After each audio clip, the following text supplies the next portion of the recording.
રોંઢાના 4 વાગ્યા હતા. એક સરખી સાડી પહેરેલી 6-7 પ્રૌઢ સ્ત્રીઓ 4-5 ગલીઓમાં ફરી વળી એ ઘરે ઘરે જઈને સ્ત્રીઓને સત્સંગમાં આવવાનું સમજાવતી હતી. 5 વાગ્યે સત્સંગ ચાલુ થયો.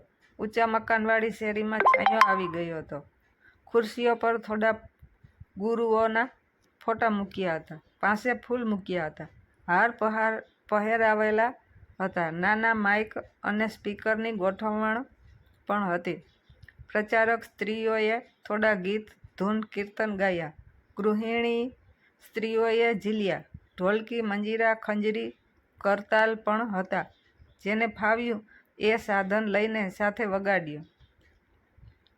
એક ગીત પૂરું થાય એટલે ગાવાવાળી બદલે અને વચ્ચે ઘણા ભગવાનો અને ગુરુઓનો જય જયકાર બોલાય. ગાવાનું પૂરું થયું. આગેવાન જેવી લાગતી એક સ્ત્રીએ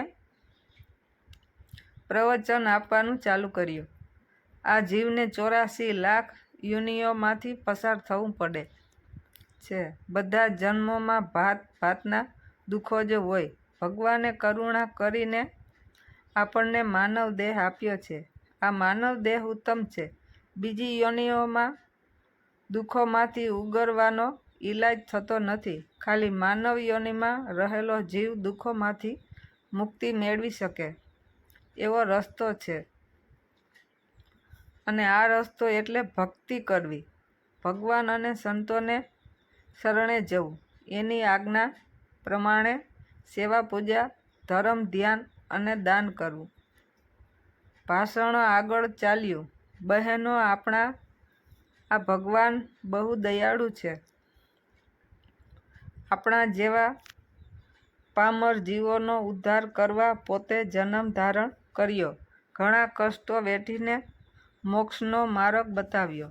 અત્યારે ભલે એ ભગવાન હાજર ના હોય, પણ એનું કામ આ ગુરુઓ સંતોએ ઉપાડી લીધું છે. મા બાપ, દીકરા દીકરીઓ, સગા સંબંધી એ તો બંધન કરનારા સંબંધો છે. આપણે એને ધીરે ધીરે તોડતા છોડતા શીખવું જોઈએ. એનું શું થશે એ આપણે વિચારવાનું નથી. આ ભગવાન જેવો ભગવાન એની ચિંતા રાખે છે. બહેનો, 100 કામ બગાડીને પણ એક પરભવ સુધારી લેવામાં ડહાપણ છે.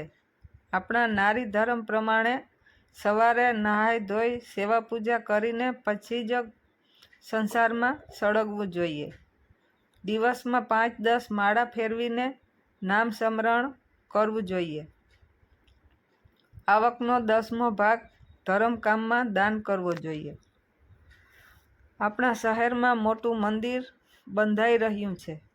પૈસા વગર તો કાંઈ થાય નહીં, એટલે કંઈક આપતા રહો. મંદિરના પાયા માટે સુવર્ણ દાન ઉત્તમ છે. જે આપશે એને મારો આ ભગવાન 10 ગણું આપશે. પ્રવચન પૂરું થયું.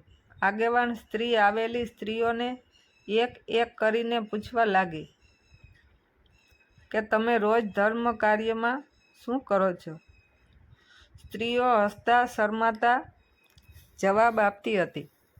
એક સ્ત્રીનો જવાબ હતો, હું તો કાંઈ કરતી નથી.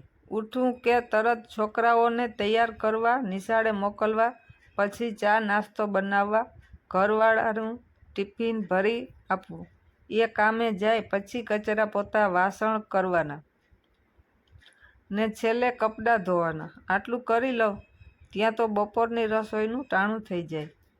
હા, કોક દી મન થાય તો ગણેશને અગરબત્તી દીવો કરું.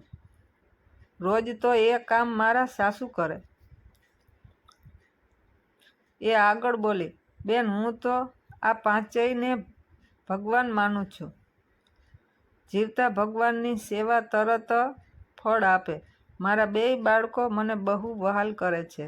સાસુથી થાય નહીં તોય ઘણા કામ આડેથી લઈ લે છે.